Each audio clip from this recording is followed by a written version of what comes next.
a quien le mandamos un saludo. Y en el día de hoy se trata del Manual de Sonceras Económicas de Andrés Aciaín, con prólogo de Alfredo Zayat. Así que es este libro, Manual de Sonceras Económicas. Todos quieran participar del sorteo, nos escriben por WhatsApp al 11 3200 0530, y quien sea ganadora o ganador del libro lo puede pasar a buscar a partir del día lunes por Librería Badaraco, Avenida Entre Ríos 921, Ciudad de Buenos Aires. Excelente. Bueno, ya te voy diciendo que hay un montón de mensajes, sobre todo con mucho amor para Tilio. Hermosos mensajes. Después, más tarde, los leemos, agradecemos a los que nos hacen llegar. Y ya estamos entonces comunicados con nuestro compañero y amigo Emilio Taddei. Él es doctor en Ciencia Política por el Instituto de Estudios Políticos de París. ¿Qué tal, Emilio, desde París? ¿Cómo estás? Hola, Paula, hola, compañeros, un abrazo grande. Sí, ya igual volviéndome después de 2 meses acá en Francia trabajando. Ajá. Muy bien, ¿qué tal, Emilio? Mirá, vos sabés Atilio, ¿qué tal? Qué gusto. muy bien, un abrazo enorme. Atilio. Gracias. Vos sabés que acá de repente Macron, que nunca es noticia muy importante en la Argentina, mucho menos en política nacional, de repente apareció hace un par de días por boca del mismo presidente o del Toto Caputo, planteando que hay un acuerdo de inversiones en el sector minero en la Argentina, sospechosamente en el momento en que mucha gente estaba contando los porotos para ver si va a haber suficientes votos en el directorio del FMI para un gran préstamo para la Argentina. ¿Qué se sabe de eso allá en Francia? Mira, Atilio, la lectura de los dos comunicados, tanto el del Eliseo, que es la casa de gobierno del presidente francés, como de Casa Rosada, luego de la comunicación telefónica entre Milei y Macron, es muy interesante porque hay un elemento que se repite, y en general esto, vos lo sabés mejor que yo, son declaraciones que suelen estar acordadas por las cancillerías, y si uno lee los dos comunicados, sospechosamente aparece el tema de los minerales, del acompañamiento mutuo y del apoyo mutuo en relación al tema de los minerales y de la economía del futuro. Y esta formulación en realidad tiene una materialidad muy concreta. Y les cuento, por si los oyentes no lo saben, hay una empresa minera francesa que es la primera empresa europea en extracción de litio. Es un actor histórico de la industria minera y metalúrgica, es un grupo que se llama Eramet, que tiene está realizando en la provincia de Salta una explotación de litio con una empresa que es una subsidiaria de esta Eramet, que se llama Eramin, que es una empresa filial en realidad del grupo en la Argentina, empresa que comenzó a operar el año pasado. En la provincia de Salta, y que en febrero de este año, o sea, hace poquito menos de un mes, realizó la primera exportación de litio de Argentina a Francia. 40 toneladas que salieron por el puerto de Rosario y que vienen directamente de del salar, donde está el proyecto, que se llama Centenario Ratones. Y entonces, al saber esto, uno, digamos, tiene que formularse algunas preguntas que tienen que ver con la evolución reciente en Francia. Macron, que está muy debilitado en términos políticos internamente, como en general hacen los presidentes de la Quinta República cuando se encuentran debilitados, apostó mucho por su política internacional. Y en relación a eso hay 2 elementos recientes. Uno fue la realización de la Cumbre Mundial de Inteligencia Artificial en París en el mes de febrero, y el segundo, más todavía relevante porque involucra al conjunto de la Unión Europea, es el reciente anuncio sobre el relanzamiento de la industria armamentística y los 800.000 millones de euros que la Unión Europea va a poner. Si uno piensa bien, para ambas iniciativas, en el terreno económico, el litio es un recurso estratégico. Entonces, creo que este diálogo que hubo entre Milei y Macron, y la necesidad, la desesperación, mejor dicho, más que la necesidad del gobierno de Milei de obtener el crédito del Fondo Monetario, tiene que ver con un intercambio de favores entre condiciones cada vez más favorables para probablemente esta empresa y el apoyo o el voto de la delegación francesa en el directorio del Fondo Monetario. Claro. ¿Se llegó a plantear eso así abiertamente en algún momento la posibilidad? No. Seguramente si ustedes leen los comunicados, es un comunicado, digamos, con una generalidad, pero es la primera vez donde la referencia al tema de la economía del futuro y los minerales aparece.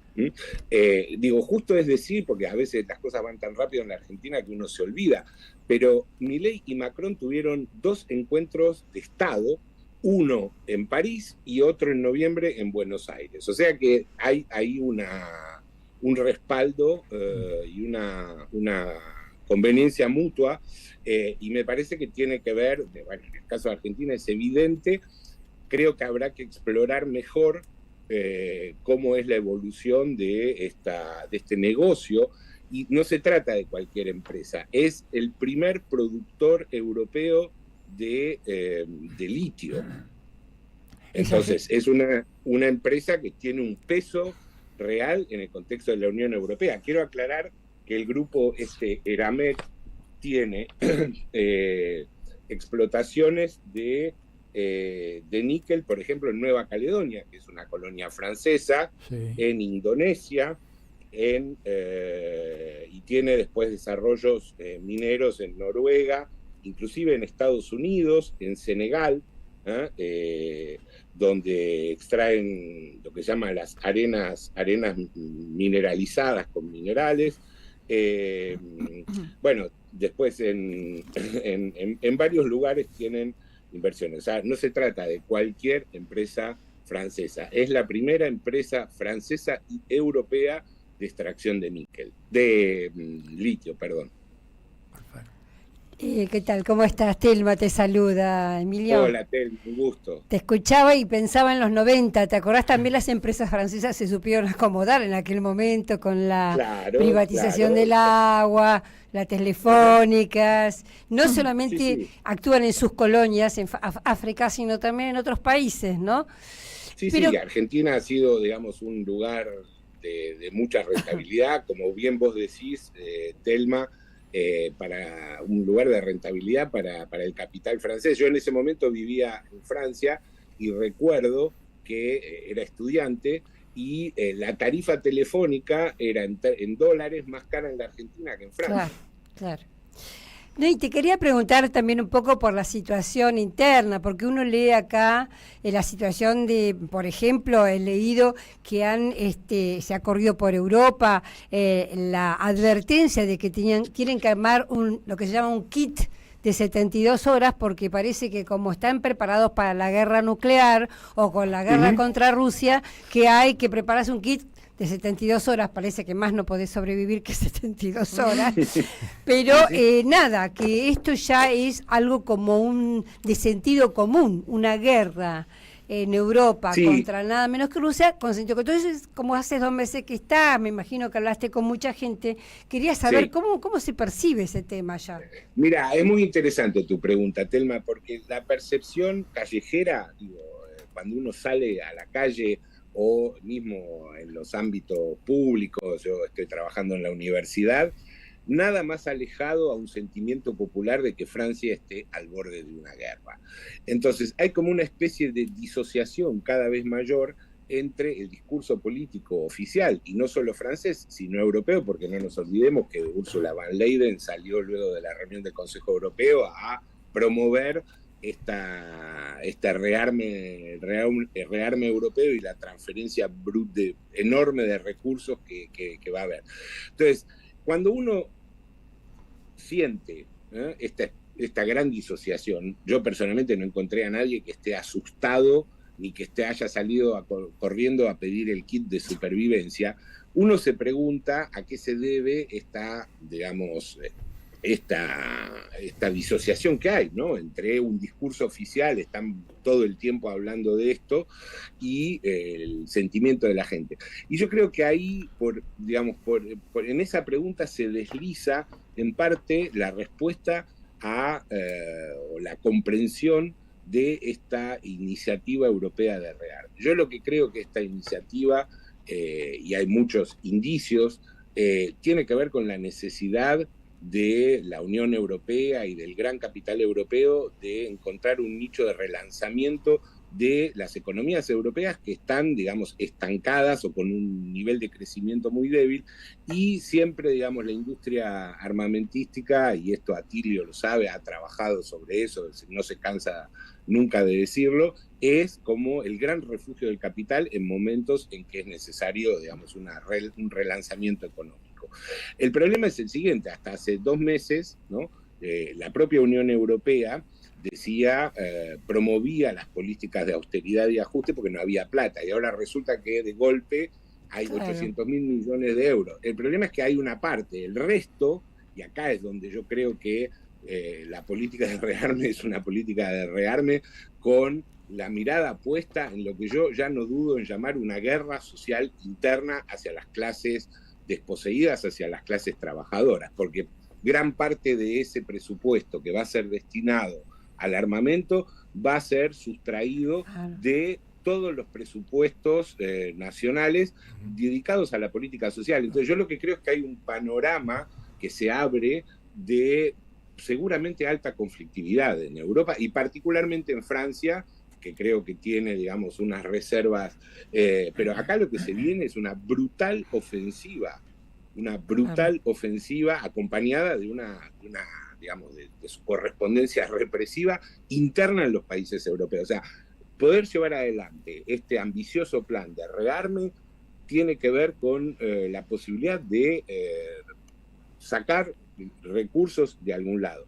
Y las cámaras empresariales, esto en Francia es muy impresionante, desde el día 1 que hicieron el anuncio, salieron a hacer campaña de que la plata no puede salir de un aumento a los impuestos a las grandes fortunas. No, entonces uno a la gente, se pregunta, claro. bueno, ¿de dónde va a salir? Y van a tratar de sacarla de el mundo del trabajo. Entonces esto va a atizar fuertemente las tensiones sociales. ¿Y eso se va a votar o lo va a decidir la Comisión Europea? Mira, ese es otro elemento también interesante. Nuevamente, y ya con una amplitud o con una dimensión, creo que esta iniciativa pone de manifiesto cómo en Europa se está gobernando en la mayoría de los países, y particularmente en Francia y en Alemania, en una especie de estado de excepción, porque hay una serie de procedimientos que tendrían que ser respetados para la aprobación de esto, y no hay visos de que eso vaya a ser así. Me parece que solo con el voto del Consejo Europeo van a tratar de avanzar, pero hay otro elemento que también me parece importante señalar, porque pareciera, y este es un poco el discurso oficial, de que esto serviría a relanzar la industria armamentística europea. Pero no nos olvidemos de una cosa: el 55%, y esto lo chequeé esta semana con un especialista del Instituto de Relaciones Internacionales y Estratégicas, el 55% de las compras de armamento que hacen los países de la Unión Europea es a Estados Unidos. Entonces, a lo sumo, digamos, reemplazar todo el tiempo que lleva a reemplazar esas compras es un periodo que no es menor a 10 años. Mientras tanto van a tener que seguir comprando, porque no es que van a abandonar los armamentos que ya tienen. Entonces van a tener que seguir comprándole a Estados Unidos. Con lo cual hay cálculos ya hechos que prácticamente entre un 35 a un 42% de esos 800.000 millones de euros van a ir a las arcas de las empresas norteamericanas. Claro. Entonces, si uno cierra el círculo, este saqueo que se va a hacer sobre los presupuestos públicos es transferencia de capital a empresas armamentísticas estadounidenses, lo cual no significa que va a ser en el 100%, probablemente van a reactivar sectores industriales europeos, pero a muy largo plazo. En lo inmediato, lo que está haciendo la Comisión Europea es aprobar, digamos, sin respetar los procedimientos que se utilizan previstos constitucionalmente, aprobar una transferencia de capital hacia las empresas estadounidenses. Y bueno, pero ya Europa evidentemente está resignada a ser una colonia de Estados Unidos. Emilio, una última pregunta. Acá salió, y me la hizo llegar Telma, hoy una noticia de que hay una circular del gobierno de los Estados Unidos que hizo pública a través de la embajada en Francia, diciendo que cualquier empresa proveedora de servicios o de bienes o lo que sea que requiera la embajada de los Estados Unidos tiene que adecuarse a los estándares de diversidad, ¿no es cierto? Así se dice, aprobados por la legislación norteamericana. O sea que tienen que ser empresas en donde no aparezca temas de igualdad de género, etcétera, sino que tiene que ser estrictamente siguiendo el modelo americano. Decime, ¿cuál ha sido la reacción a esto? Que es un caso... Bueno, realmente... es la bomba del fin de semana, Tilio. O sea, ha caído, como bien vos decís, el viernes, en el día de ayer, el responsable de las relaciones comerciales de la Embajada de Estados Unidos en París ha circulado entre diferentes empresas francesas esta circular invocando a las empresas que deben cumplir con las normativas del decreto 14173, que es el que firmó Trump, relativo al fin de lo que ellos llaman la discriminación ilegal, es decir, léase las políticas de promoción de la diversidad. Cayó como una bomba esto, y el Ministerio de Comercio Exterior francés emitió un comunicado en donde denunció, y leo textualmente, esta carta de la embajada, en la carta que mandó a la Embajada de Estados Unidos, lo que el gobierno francés llamó injerencias americanas. Vos, que conocés muy bien la política internacional, sabés que el término injerencia en términos diplomáticos es un término fuerte. Entonces, lo que están discutiendo ahora, porque inclusive esta circular de la embajada inmediatamente subió a los directorios de grandes empresas francesas, es si se trata solo de los proveedores de la Embajada de Estados Unidos en Francia y del Departamento de Estado, o si abarca al conjunto de las empresas que, comercian con Estados Unidos. Lo que aparece claro, más allá de esto, de la duda que puede generar, en principio pareciera que es solo para las empresas francesas que proveen a la Embajada de Estados Unidos en Francia y al Departamento de Estado. Pero lo que me parece que aparece claramente es que es otra acción u otra forma de extraterritorialidad del gobierno de Trump, que provoca cada vez más preocupación. Y creo que forma parte, de la estrategia trumpista de, al igual que los aranceles, etcétera, etcétera, y que van a ir midiendo la temperatura, como lo hace Trump permanentemente, ¿no? O sea, es como una especie de primera piedra que han lanzado y verán cuál es la reacción de Francia y cuál es la respuesta de Francia frente a los requerimientos de la política exterior norteamericana. Pero, tanto la nota que mandó la embajada de Estados Unidos como la respuesta son dos textos diplomáticos fuertes. La nota que mandó la embajada dice, y la leo textualmente, dice: informamos que el decreto 14173 relativo al fin de la discriminación ilegal y que restablece las oportunidades profesionales basadas en el mérito, firmado por el presidente Trump, se aplica igual y obligatoriamente a todos los proveedores y prestadores del gobierno americano, independientemente de su nacionalidad y el país en el que operan. ¿Qué te parece? Humillación para Macron, ¿no? Humillación total. Exactamente. Para Macron, para Francia. Bueno, Emilio, se nos ha ido el tiempo, te mandamos un gran abrazo, te vamos a tener pronto por Buenos Aires. Gracias por este informe. Gracias a vos, Atilio, un fuerte abrazo para vos y para toda tu querida familia. Gracias. Gracias. Chao, chao. Estábamos hablando con Emilio Tadei, doctor en Ciencias Políticas. Y vamos a una tanda y enseguida venimos con Diálogo Internacional. Deja tu mensaje en nuestra línea de oyentes de WhatsApp